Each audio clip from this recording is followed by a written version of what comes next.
All right, here we are.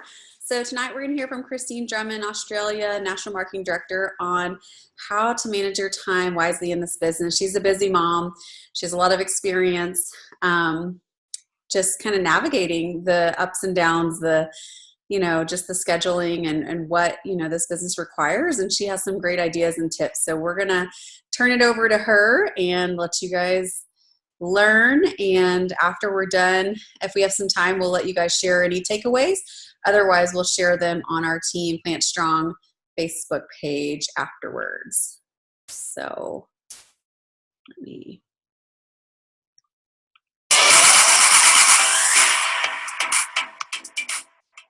okay, this chick doesn't need any introduction. Does everyone know Kristine Drummond? She's the lead dancer. She doesn't need introduction. She does have a fancy bio, so I better read it out. This chick was my first friend in the business, my first believer, my lone nut, the first follower, and I'm forever in debt to her. And she made every bad day bearable. And I get to call her one of my very closest, dearest friends, and watching her family and her thrive over the past few years, because we did it tough the first few years. We really did. She's an NMD. She's been in the business 5 years and lives an she lives and breathes a no excuses life. She's a passionate mum. She loves the flexibility and freedom of working from home. She set out to build enough financial security really from day one to bring her partner home, Tom, who's a fly-in, fly-out worker. And she would have weeks and weeks and weeks at a time of him missing out on very magic moments, and that's always been her vision and passion. She's now home at full-time with their new baby boy, Archer, Summer, and she's on a mission to help as many other mums and families create this financial and time freedom as well. Please give a huge round of applause for Drummond.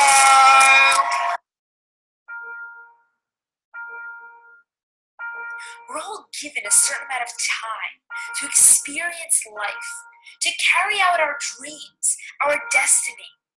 But we don't realize that the time bar of our life can only grow smaller from today going forward. Let that sink in. You can't buy time. You can't grow time. You can't ask for more time. You can only lose time. And after we lose time, we have no idea how much time we even have left. Our lifespan is a mystery. See, being human is a double-edged sword, because although we have so much time compared to other species, we give ourselves too much time to accomplish what needs to be done. The idea of having so much more time to accomplish things makes us waste time. We abuse it. It feeds our lack of action. It makes us too comfortable. Now, we all aim to succeed, to prosper, to become a diamond in a world full of rocks, but there's no evolutionary pressure to help us, and that's where the mind shift needs to take place. You need to create a pressure for yourself to become that diamond, and the way that you do that is by understanding the value of time. Stop killing time, because eventually that turns around, and time is going to kill you. You have the power to prevent time loss. You have the power to prevent wasted time. But you also have the power to kill time. And many of us are doing that. Before we make decisions, before we act, we need to think about how we're spending our time. We need to focus on what we want to accomplish.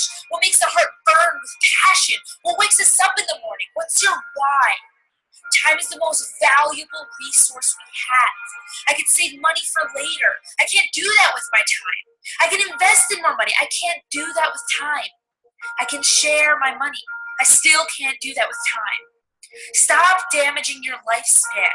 Sooner or later, you're going to realize that the only thing you wish you have more of is time.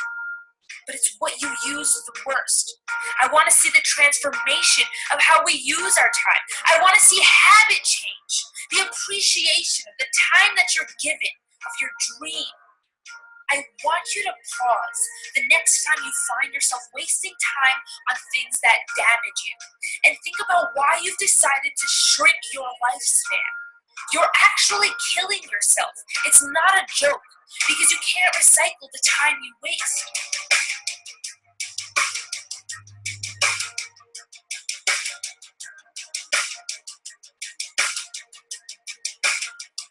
So use your time and make time work for you. Start living the life of your dreams because it's possible.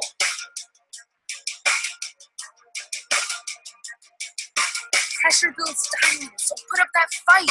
Don't give in to fear. Don't give in to anxiety. Keep fighting. Keep moving forward. Keep believing. Your dream is yours. Don't let anybody else stop you. You've got 86,400 seconds. How you use it today is all that matters. And you've got to do it again and again and again to soon be living the life of your dreams. You will get there because it's your dream. You've got to work today, so tomorrow you can be one step closer. Do it again and again and again, and I promise you will get there.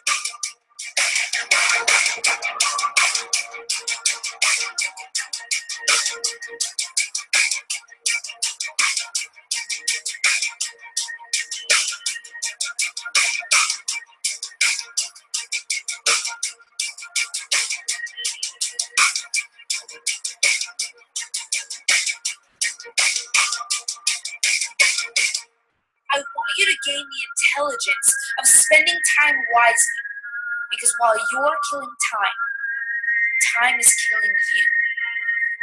Alrighty, who understands the importance of time and who we spend it with? It's a good video, hey? It's a good reminder of us not to kill time, and where we spend it and who we spend it with is so, so important. So, is that first slide up there, mate? Okay.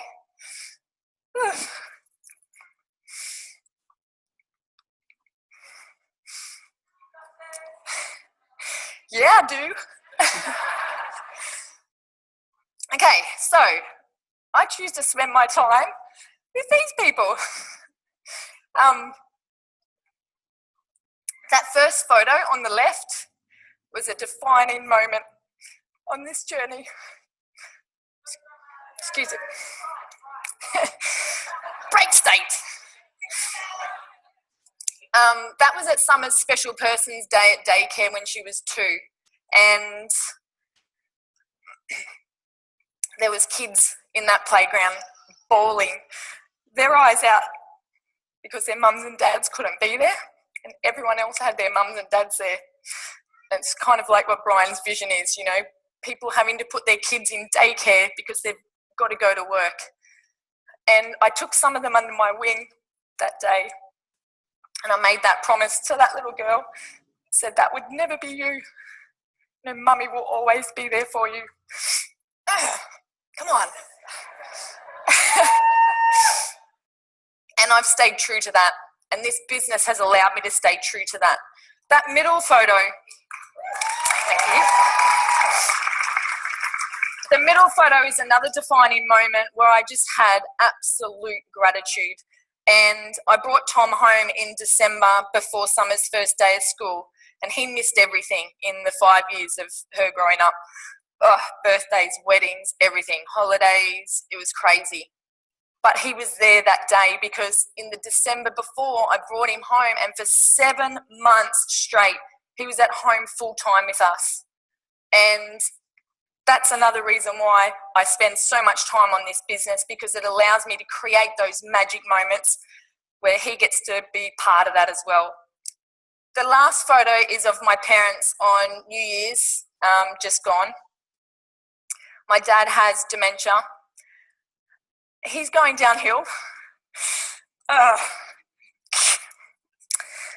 But this business gives me the time freedom, the flexibility, the financial freedom to visit him whenever I want. And that's why it's so important, guys, to choose where you spend your time. Okay, I cannot emphasize that enough. And for so long, I didn't put these people first in this business. It was always business first, business first. I had to get there. I had to make it to that next goal. And these guys were put on the back burner, okay? don't make the same mistake. Please don't make that same mistake. It comes down to your values. You know, why am I talking about values in time management? It's because it's so important to find out what is important to you, where you actually want to spend your time. What do you need in your day to make you feel like you? Okay, and you'll notice the first one on there is yourself. You have to have you time. You have to have that quiet time. You know, there's some really cool values on there that if one of them is missing in my day, I feel like I'm in a funk. I feel like I've lost my mojo. I'm, you know, kind of lost. You know, exercise, definitely I need that every day. And I missed it this morning, so I'm really glad I got to shake my booty on the stage up here today. I feel like I've done my class for the day. But it's so important to know where your values are, because they're going to shape where you spend your time in your day. Okay. There's some big important things in your life, and I'm not going to do this whole presentation, but you've heard it before. You've heard Linda talk about the big rocks, and then all the sand just filters in around it. But if you're a visual person like me, it makes more sense to me when I see it. So these big rocks represent the big things that are important to you, your values. So wouldn't you want to be working on those things, having those things fill your day first? Yeah? So yourself, it needs to go in there. Your family and relationships, major opportunities. You know, we don't want to miss out on those. If they pop up in our day, of course we want to grab hold of those. Health, you know, if that's missing from our day, how do you feel? Holidays and experiences. How many people in here have owned their own business and it was years before they got to take a holiday? Crazy, right? This is what life's about, is to experience. Self, service, contribution.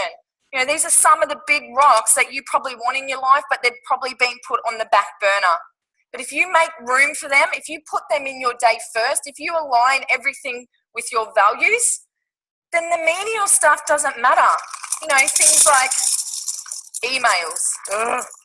I remember looking at Linda's email on the phone. You know how it comes up with the unread email number?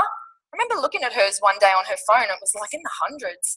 And that really, like, if I've got a couple of emails that are unread, it really does my head in. But I've learned to let go of that, and I think I'm now in the hundreds as well, because it doesn't matter. It's those menial tasks. You know, we don't want to fill our life with things like that. And then the smaller pebbles represent the really small, tiny things that we really don't need to sweat on. Okay, watching TV, playing games, you know. And if I reversed this and did the first part of this and put the small stuff in first, there'd be no room left for the big rocks. Does that make sense? So your values and the big rocks in your life really matter. Okay, and for me, because I was chasing significance and certainty all the time, love and connection and growth and contribution were on the back burner. Okay, but now I've been able to flip that. So figure out what you need in your day to get you in that inspired state. That's what we call that peak resourceful state. And here's some of the things that I need in my day to get me in that peak resourceful state.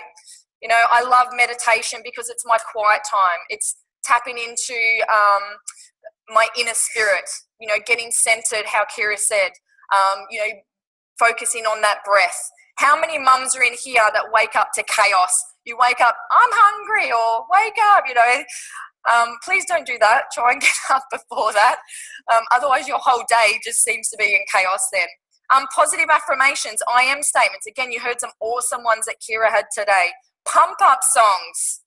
I've just come back from Tony Robbins last weekend, and oh my goodness, were there some awesome pump up songs where we had to just shake our ass. Apparently that's all you got to do to break state and get, you know, inspired. Self-development, and then obviously those high pain activities. There's no such thing as time management. Did you get that from that video? We can't manage time. It's ticking by, whether we like it or not.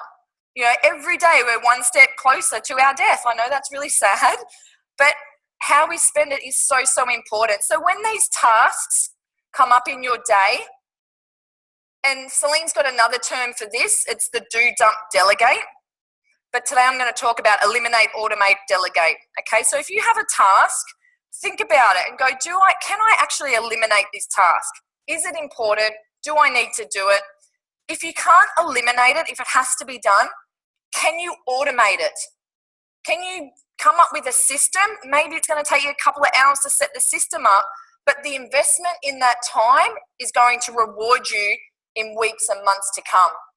Okay, so if you can't eliminate it, maybe you can't automate it, then can you delegate it?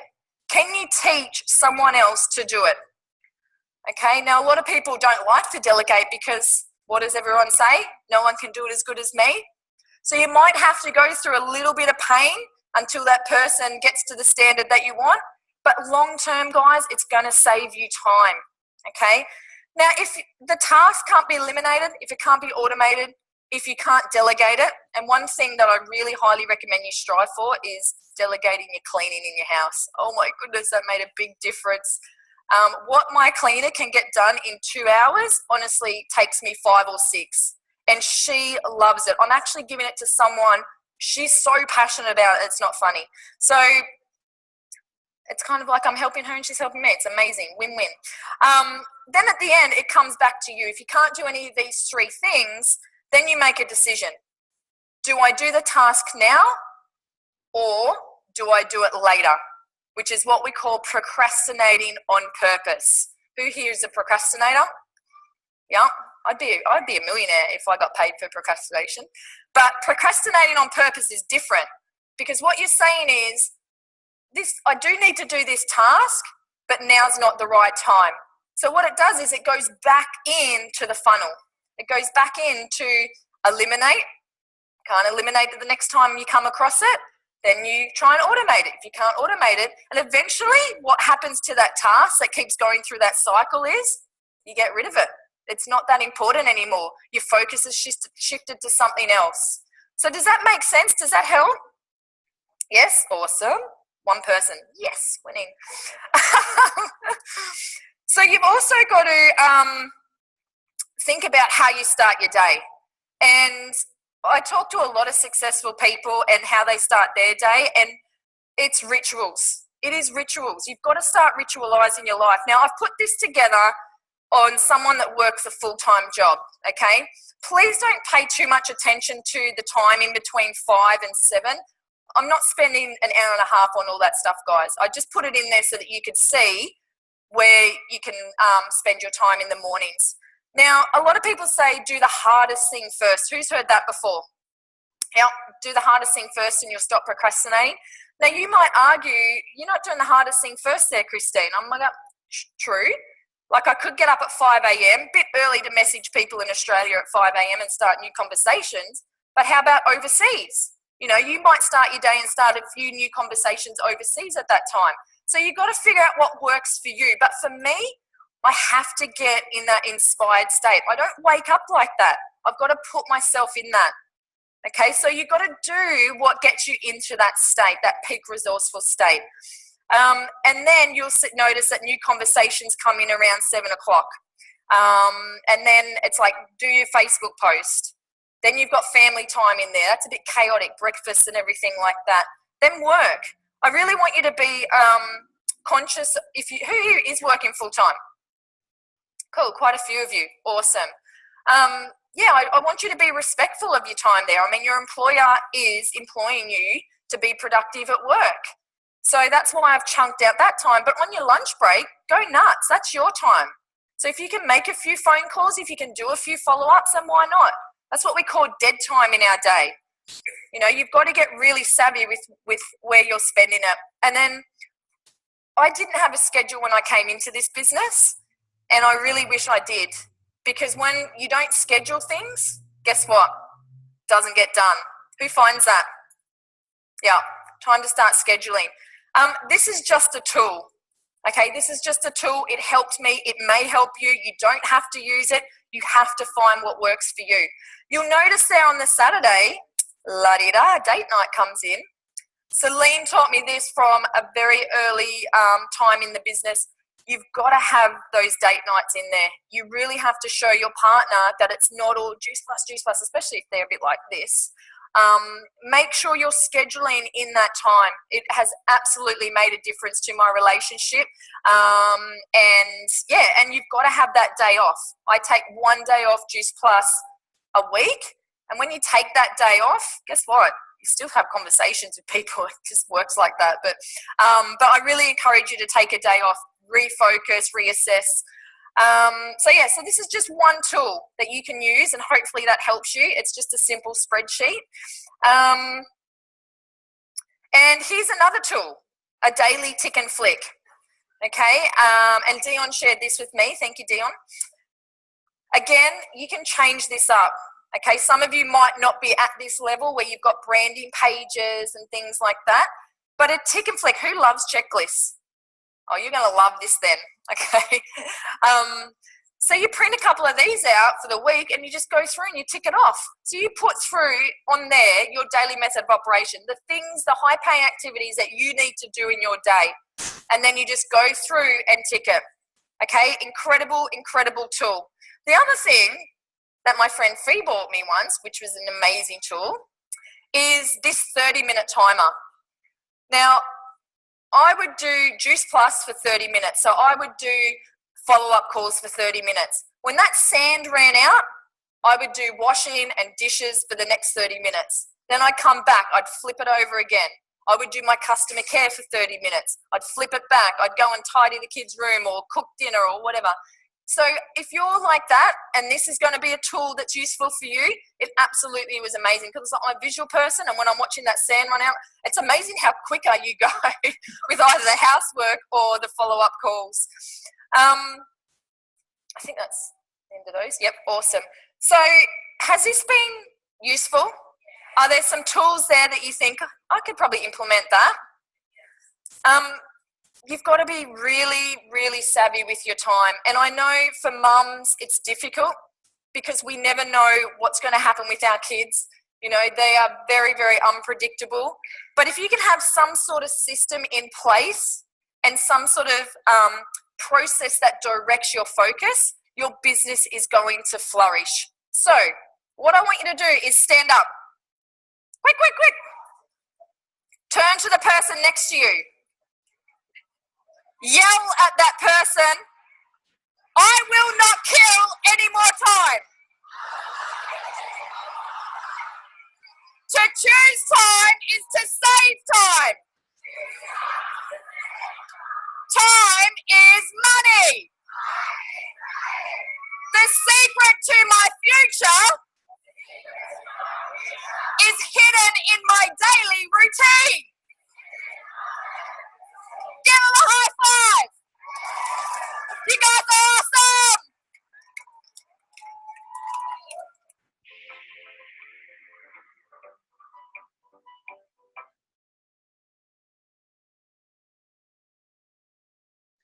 Okay, so short and sweet, but she had some amazing tools. We are going to see if we have those handouts she talked about. They shared a download with us, and I'm not sure if that is a part of it. If it is, then we will forward it on to you guys so you have that chart and the checklist. But I wanted to hear from you guys, if any of you guys had any takeaways from that, anything that you found was helpful. I know for me, like how you start your day really impacts how you finish your day. So if you start your day chaotic, then your whole day is going to be like playing catch up, and you're not going to be able to focus and get the things done that you need. So if you start out with some kind of routine, whether it's a quiet time or affirmations or, just getting organized for your day, what are the things that you need to do? That can be really powerful. And then I love that she said, if you don't schedule it, it doesn't happen. Same with events, same with follow-up, same with customer care. That's why we really encourage you guys to follow a DMO, so that if you have 15 minutes or 30 minutes a day, you know what you're doing each day, so that you don't spend half of your 15 minutes trying to figure out, what am I doing? Who am I talking to? And so if you have those prospect lists, if you have those events already picked out, if you have your customer genealogy or you're on the virtual office, you can really easily just get through a bunch of stuff in a short amount of time. So I'd love is just to see if anyone had anything that was helpful for you from what she shared.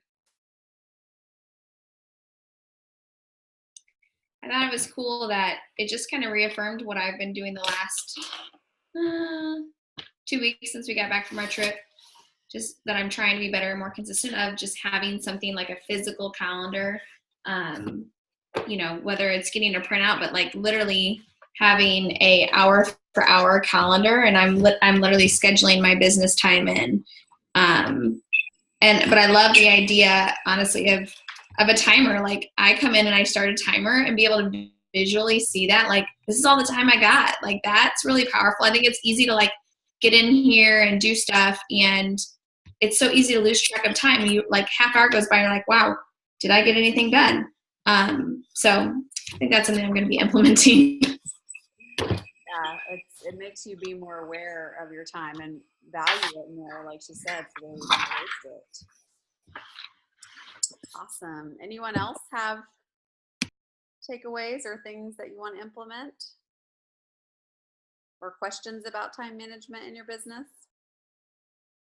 Or not really management? I was just going to say, I agree with the timer thing, because I struggle with the pressures in the back of my head of I only have, my daughter's only at school for 3 hours and I only have an hour while my other child is napping.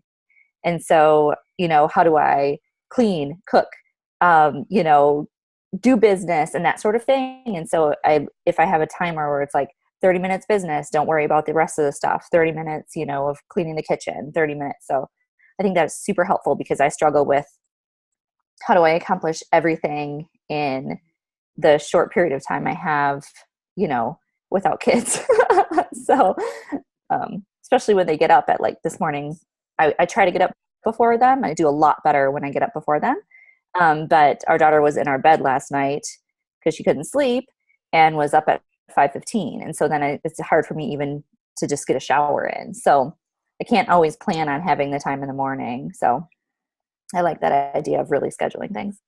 Yeah, and the nice thing is you don't have to go buy one of those timer things. You might have a kitchen timer. Mm-hmm. You have your cell phone, your iPhone. You can put a timer on, for yourself right when you start working. And so there's things already built in that you can use around your house. So awesome. Oh, let's see here.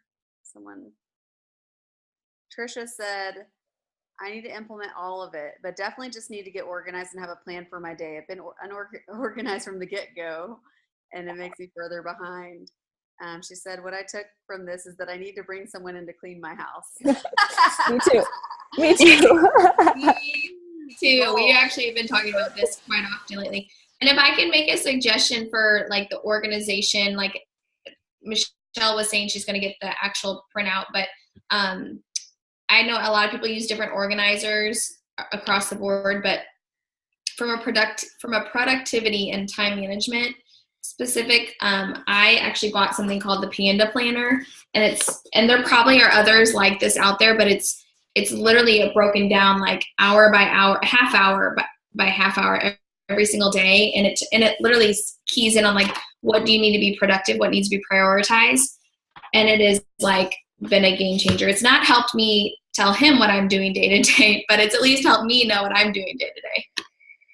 Yeah, and the last thing I'll say before we jump off here is that I think it's really important what she talked about was scheduling in time for your family so that you're not trying to do both. I think sometimes for moms and people who have multiple kids, it can be hard when you're trying to do a text while your kid's screaming and blah, blah, blah.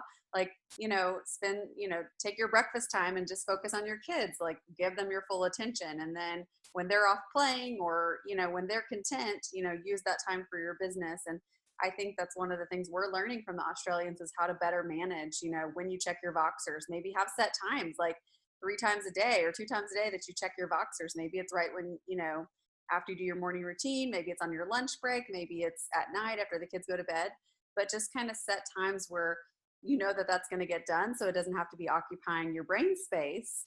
And then, maybe set the times that you're going to work and the times that you're going to be with your family so that it really is a little bit more compartmentalized so that you can focus on what you're doing at the moment instead of spaghetti brain trying to like do it all.